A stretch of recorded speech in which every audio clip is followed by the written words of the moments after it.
अस्सलाम वालेकुम दोस्तों, मेरा नाम है हारिस शाहिद। आप देख रहे हैं हमारा official YouTube channel travel tips with Haris Shahid. दोस्तों, मैं आज आपसे बात करूंगा यूएसए 5 ईयर मल्टीपल वीज़ा आपको किस तरीके से मिलेगा विदाउट डॉक्यूमेंट्स। यानी कि आपके पास चाहे कोई बैंक स्टेटमेंट ना हो, आपके पास कोई डॉक्यूमेंट ना हो, आपके पास सिर्फ पासपोर्ट होना चाहिए और आपका CNIC कॉपी होनी चाहिए। ओरिजिनल CNIC आपके वहाँ होना चाहिए, जिसके थ्रू आपको जो है वो यूएसए का वीज़ा बआसानी मिल सकता है। अब यूएसए का वीज़ा किस तरीके से मिलेगा, कैसे अप्लाई करना है, सारी चीज़ें मैं आपको इस वीडियो में बताऊंगा। और यूएस का जो वीज़ा है जिसके लिए कोई डॉक्यूमेंट की हमें ज़रूरत नहीं पड़ती है, वो डॉक्यूमेंट की ज़रूरत क्यों नहीं पड़ती है, ये वजह भी मैं आपको बताऊंगा। क्योंकि वीडियोस तो बहुत सारी आपको मिलेंगी यूट्यूब पे जिसमें बताया गया है कि विदाउट डॉक्यूमेंट्स आपको वीज़ा मिलेगा, लेकिन डॉक्यूमेंट्स की ज़रूरत क्यों नहीं पड़ती है, क्या ऐसी वजूहत है, यूएसए के पास ऐसी क्या इन्फॉर्मेशन हमारी होती है जिस वजह से हमें जो है वो डॉक्यूमेंट देने की कोई ज़रूरत नहीं होती। पासपोर्ट के ऊपर हमें वीज़ा मिल जाता है, सिंपल एक इंटरव्यू होता है हमारा और उस पर जो है वो हमें वीज़ा मिल जाता है। ठीक हो गया। तो तमाम तर चीज़ें इस वीडियो में मैं आपको आज बताने वाला हूँ। अगर आप मेरे चैनल पे न्यू हैं, हमारे चैनल को सब्सक्राइब कर दीजिएगा, बेल आइकन को प्रेस कीजिएगा ताकि आने वाली तमाम ऐसी इन्फॉर्मेटिव वीडियोस आप तक पहुँच सकें। अब आप देखें, सिर्फ आपको जो है वो एक DS-160 का फॉर्म फिल करना होता है। उस फॉर्म के अंदर आपको अपनी तमाम इन्फॉर्मेशन डालनी होती है, चाहे आप बिजनेसमैन हैं, चाहे आप जॉब करते हैं, चाहे आप स्टूडेंट हैं। आपको एक ही फॉर्म के अंदर DS-160 का फॉर्म होता है, वो आपको फिल करना होता है। उसमें आपकी तमाम तरह डिटेल्स आप पुट करते हैं और वो आप सबमिट कर देते हैं और आपको एक अपॉइंटमेंट की डेट मिलती है। उस डेट को जाके आप जो है वो अपना इंटरव्यू देते हैं और उस इंटरव्यू के अंदर डिसाइड हो रहा होता है कि आपको वीज़ा मिल रहा है या नहीं मिल रहा है। यानी कि ऑन द स्पॉट आपको पता चल जाता है कि आपको वीज़ा मिलेगा नहीं। बाकी कंट्रीज़ की तरह नहीं है कि आपके पासपोर्ट को रख दिया जाए और जो है वो 30 दिन के अंदर या 2 महीने के अंदर आपको जवाब देगा, ऐसा नहीं। यूएसए फ़ौरन आपको वीज़ा दे रहा है। ठीक है। अब बात यह है कि ऐसी क्या चीज़ें वो आपकी देख रहा होता है, उनके पास ऐसा क्या डेटा आपका मौजूद है जो आपसे कोई डॉक्यूमेंट वो नहीं मांगता। देखिए, सबसे पहली बात यह है कि आपको एक बात मैं बताऊँगा, नादरा, हमारा जो नादरा का जो इदारा है वो इतना स्ट्रॉन्ग है। और ये नादरा ईजाद किसने किया है, ये क्रिएट किसने किया है, ये सारी चीज़ें हमारे पास जो आई हैं वो यूएस की तरफ से आई है। जो ये नादरा बना हुआ है ये यूएस ने ही एक तरीके से डिज़ाइन किया है। तो उसको आपके डेटा की कोई ज़रूरत नहीं है, आपके डॉक्यूमेंट्स की ज़रूरत इसलिए भी नहीं पड़ती है क्योंकि उसके पास सारा रिकॉर्ड आपका पहले से मौजूद होता है। यानी जो आपके पास CNIC कार्ड होता है उसके अंदर जो चिप लगी हुई होती है, उसका जो सारा रिकॉर्ड है वो यूएसए के पास इतना स्ट्रॉन्ग सिस्टम होता है। जो वीज़ा ऑफिसर बैठा होता है सिस्टम पे, वो आपका CNIC का नंबर डाल के वो सारा रिकॉर्ड निकाल के चेक कर लेता है कि आपका जो है वो पहले आप कहाँ ट्रैवल कर चुके हैं, कहाँ रहते हैं, आप क्या करते हैं, सारी एक्टिविटीज़ उनके पास मौजूद होती हैं। ठीक हो गया। तो उनको किसी भी डॉक्यूमेंट की ज़रूरत इसीलिए नहीं पड़ती। सेकंड चीज़ ये है कि सबसे इम्पॉर्टेंट चीज़ आपका सोशल मीडिया की एक्टिविटीज़। ठीक है। आपने हमेशा देखा होगा जब भी आप यूएसए का DS-160 फॉर्म फिल करते हैं तो उसमें आपसे पूछा जाता है कि आप कोई सोशल मीडिया का अकाउंट यूज़ करते हैं, फिर वो फेसबुक हो, इंस्टाग्राम हो, लिंक्डइन हो, कोई भी आप अकाउंट यूज़ करते हैं उस पर आप लिंक डाल दें और आप अपना लिंक डाल देते हैं जो भी आप अकाउंट यूज़ कर रहे होते हैं। इसीलिए कहते हैं कि जब आप कोई भी सोशल मीडिया पर एक्टिविटी कर रहे हो तो ये ख़ास तौर पे ध्यान रखें कि उसमें आप कभी यूएसए के बारे में या यूएसए के ख़िलाफ़ कोई ऐसी बात ना लिख दें जिस वजह से आप इन फ्यूचर वीज़ा हासिल ना कर पाए। ठीक है।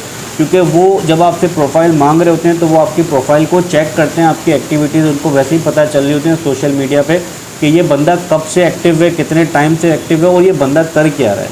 ठीक है। अगर आप लिंक्डइन की प्रोफाइल दे रहे हैं तो लिंक्डइन में तो आपका सारा बायोडाटा निकल आएगा। फेसबुक की दे रहे हैं तो फेसबुक में भी वो सब चीज़ें देख सकते हैं कि ये आप कौन सी जॉब कर रहे हैं, कौन सी कंपनी में कितना आपने काम किया है या आप बिज़नेस कौन सा कर रहे हैं। तो सारी एक्टिविटीज़ उनके पास आपकी आ रही होती हैं। इसीलिए ही कि आपका कभी उन्होंने जो है वो इंटरव्यू के दौरान कभी डॉक्यूमेंट्स नहीं मांगते, लेकिन लोग अपने साथ डॉक्यूमेंट लेके जाते हैं, अपनी बैंक स्टेटमेंट लेके जाते हैं, अपनी कंपनी के रिकॉर्ड्स लेके जाते हैं।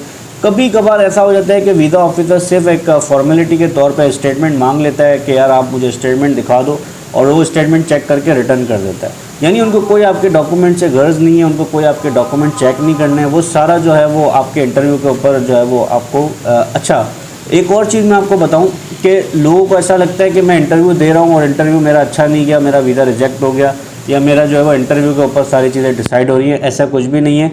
इंटरव्यू सिर्फ 5 मिनट का होता है। 5 मिनट के अंदर वो डिसाइड नहीं कर सकता वीज़ा ऑफिसर कि आपको वीज़ा देना है नहीं देना है। मॉक इंटरव्यू होता है। एप्लीकेशन का जो डिसीजन होता है वो इंटरव्यू से पहले ही हो चुका होता है। यानी कि जो बैकएंड पे जो जितना इनका जो काम चल रहा होता है, जब आप DS-160 फॉर्म सबमिट कर देते हैं उसके ही फ़ौरन वो डिसाइड करते हैं कि इस बंदे को वीज़ा देना है या नहीं देना। ऐसा नहीं है कि आप इंटरव्यू दे रहे हैं, आपको लग रहा है मैं इंटरव्यू दे रहा हूँ और मेरे से इंटरव्यू पे जजमेंट हो रही है कि मुझे वीज़ा मिलने वाला है। नहीं, ऐसा बिल्कुल भी नहीं। ये हमें लग रहा होता है ऐसा कि हमारा इंटरव्यू अच्छा नहीं गया तो शायद वीज़ा नहीं मिला, लेकिन ऐसा नहीं होता। होता ये है कि वो पहले ही डिसाइड कर चुके होते हैं आपके एप्लीकेशन के ऊपर कि आपका वीज़ा, इनको इस बंदे को वीज़ा दे देना है, इसको नहीं देना है। जिसको नहीं देना है उससे भी इंटरव्यू ले रहे हैं, जिसको देना है उससे भी इंटरव्यू ले रहे हैं, क्योंकि आपने देखें फ़ीस पे की है 40,000 रुपये अगर आपने पे किए तो उनका हक बनता है कि आपको 2 से 3 मिनट देने का, तो वो आपको वो दे रहे होते हैं, एक फ़र्ज़ अदा कर रहे होते हैं। लेकिन आप ये कभी भी अपने माइंड में नहीं लगेगा कि आपका जो वीज़ा है वो इंटरव्यू के ऊपर मिल रहा है, ऐसा बिल्कुल भी नहीं है। सारा रिकॉर्ड वो चेक करते हैं, आपका सारा चीज़ें देख रहे होते हैं। देखने के बाद वो डिसाइड कर चुके होते हैं कि यार इस बंदे को वीज़ा देना है या नहीं देना। फिर भी इंटरव्यू में जो है वो अच्छी तरीके से आप इंटरव्यू दें तो एक प्लस पॉइंट है। आपका एटीट्यूड, आपका बिहेवियर, आपका जो है वो यानी कि एंट्रेंस, सब चीज़ें जो है वो कंसीडर की जाती हैं। ऐसा मेरी बात का मतलब ये हरगिज़ नहीं है कि आप जो है वो इंटरव्यू की प्रिपरेशन करें ही ना और आप ये सोच लें कि यार अगर देना होगा तो दे देंगे, क्योंकि लोग जो है वो बातें पकड़ लेते हैं। अब इससे पहले मैंने वीडियो में कहा था कि उर्दू में जो है वो इंटरव्यू ख़त्म कर दिया। ख़त्म करने का मतलब हरगिज़ नहीं था कि बिल्कुल ही ख़त्म कर दिया। ख़त्म ये कर दिया कि अगर आप इंटरव्यू देते हैं तो उनकी फ़र्स्ट प्रायोरिटी यही होती है कि आप इंग्लिश में बात करें। वो आपको कहते हैं कि आप इंग्लिश में बात करें, ना कि उर्दू में बात करें, ठीक है ना। क्योंकि देखिए अगर एक जॉब करता है या बिजनेस करता है, आजकल हर किसी को थोड़ी बहुत इंग्लिश आती है, तो उनका ये होता है कि यार आप इंग्लिश में बात करें। अब ये मैंने आपको बता दिया है कि 5 साल का अमेरिका का वीज़ा आप हासिल कर सकते हैं सिर्फ़ और सिर्फ आपके पासपोर्ट के ऊपर। आप अपना फॉर्म फिल करें, और मैंने आपको पहले भी बोला है कि हमेशा जो चीज़ें राइट हैं, जो चीज़ें एक्चुअल में हैं, देखिए कोई भी झूठ या कोई भी फेक डॉक्यूमेंट या कोई भी फेक चीज़ वो अगर आप लिखते भी एप्लीकेशन में वो आपको पकड़ लेते हैं, क्योंकि इनके पास डेटा बहुत स्ट्रॉन्ग होता है, उनके पास जो है वो सारे राइट्स होते हैं हर चीज़ के देखने के। तो हमेशा एप्लीकेशन फॉर्म में वो चीज़ें लिखें जो एक्चुअल में प्रेजेंटली आपके साथ वो चीज़ें हो रही हैं। अगर आप जॉब कर रहे हैं, जिस कंपनी में जॉब कर रहे हैं, जितनी आपकी सैलरी है, लोग क्या करते हैं 50,000 रुपये कमा रहे होते हैं, 2 लाख रुपए शो करते हैं। ऐसा कभी भी ना करें आप। अगर आपको 2 लाख रुपए शो करेंगे तो 2 लाख रुपए जस्टिफाई भी करने पड़ेंगे कि 2 लाख रुपए दिखाएं आप हमें कहाँ से आ रहे हैं। तो जो एक्चुअल में आपका डेटा है, जो एक्चुअल में आपका रिकॉर्ड है, वही आप लिखेंगे, वही आप सब चीज़ें करेंगे, तो ही आपको यूएसए का वीज़ा मिलेगा। और यूएसए 5 साल का मल्टीपल वीज़ा दे रहा होता है। 5 साल का वीज़ा दे रहा होता है, आप कहीं से भी यानी कि कितनी बार भी यूएसए जाना चाहें आप जा सकते हैं। इसके लिए जो है वो आपको कोई डॉक्यूमेंट की ज़रूरत नहीं पड़ती है। लेकिन इसका हरगिज़ मतलब ये नहीं है कि आप अपने साथ डॉक्यूमेंट ना ले जाएं। डॉक्यूमेंट आप लेके जाना ज़रूरी है। वो आपसे मांगेंगे तो आपको शो करना ज़रूरी है, वैसे ज़रूरत नहीं है, लेकिन आप उनके पास लेके ज़रूर जाएंगे। इंटरव्यू के दौरान आप शो ज़रूर करेंगे। अगर आपसे कोई चीज़ मांग लेते हैं तो आपको वो चीज़ दिखानी ज़रूरी है। ठीक हो गया। तो ये हमारी आज की वीडियो थी। अच्छी तरीके से मेरे हिसाब से आपको समझ आ गया होगा कि यूएसए का 5 ईयर का मल्टीपल वीज़ा किस तरीके से आपको मिल सकता है। और मिलेंगे आपसे अगली वीडियो में कुछ न्यू इन्फॉर्मेशन के साथ। चैनल को सब्सक्राइब नहीं किया है, सब्सक्राइब कर दीजिएगा। वीडियो को लाइक कर दीजिएगा, अगर पसंद आई हो शेयर कर दीजिएगा। मिलते हैं आपसे अगली वीडियो में। Thank you so much. अल्लाह हाफ़िज़।